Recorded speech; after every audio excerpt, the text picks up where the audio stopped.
ষাট গম্বুজ মসজিদ খুলনা বিভাগের বাগেরহাট জেলায় অবস্থিত বাংলাদেশের একটি বিশ্ব ঐতিহ্যবাহী মসজিদ। মসজিদটিতে কোনো শিলালিপি না থাকায় ষাট গম্বুজ মসজিদটির প্রতিষ্ঠাতা ও নির্মাণকাল সম্পর্কে সঠিক কোনো তথ্য পাওয়া যায়নি। তবে মসজিদের স্থাপত্যশৈলী দেখে খান-ই জাহান 1500 শতাব্দীতে এটি নির্মাণ করেছিলেন বলে ধারণা করা হয়। এই মসজিদটিতে ব্যবহৃত পাথরগুলো রাজমহল থেকে আনা হয়েছিল। ষাট গম্বুজ মসজিদটি বাংলাদেশের ঐতিহ্যবাহী মসজিদগুলোর মধ্যে অন্যতম। ইউনেস্কো 1983 খ্রিস্টাব্দে বাগেরহাট শহরটিকে বিশ্ব ঐতিহ্যবাহী স্থানের মর্যাদা দেয়। জনশ্রুতি আছে যে হযরত খানজাহান আলী রহমতুল্লাহ ষাট গম্বুজ মসজিদের নির্মাণের জন্য ব্যবহৃত পাথর চট্টগ্রাম থেকে এনেছিল। আবার কারো মতে ভারতের উড়িষ্যার রাজমহল থেকে অলৌকিক ক্ষমতা বলে জলপথে ভাসিয়ে এনেছিলেন। পুরো মসজিদটির তৈরির মূল উপাদান চুন, সুরকি, কালো পাথর ও ছোট ইট। এই মসজিদের স্থাপত্যকলার সঙ্গে মধ্য এশিয়ার তুগল মানে তুরস্কের স্থাপত্যশৈলী মিল রয়েছে বলে বিশেষজ্ঞদের ধারণা।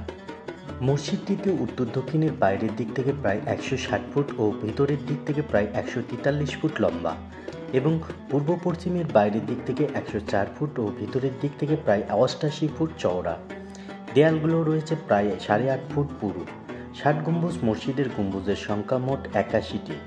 7 লাইনে 11টি করে 77টি এবং 4 কোণায় 4টি করে মোট 81টি।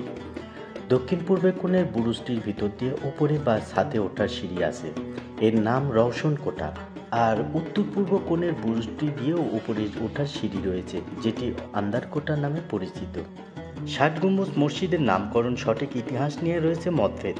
ঐতিহাসিকদের মতে সংস্কৃত শব্দ সাদ আর ফরাসি শব্দ সাদের ওপরে গম্বুজ থাকায় এটির নাম হয়েছে ষাট গম্বুজ।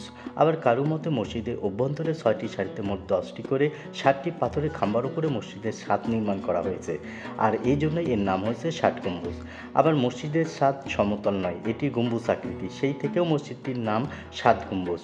পরে অবশ্য রূপকথা হিসেবে ষাট গম্বুজ নামে পরিচিতি লাভ করেছে।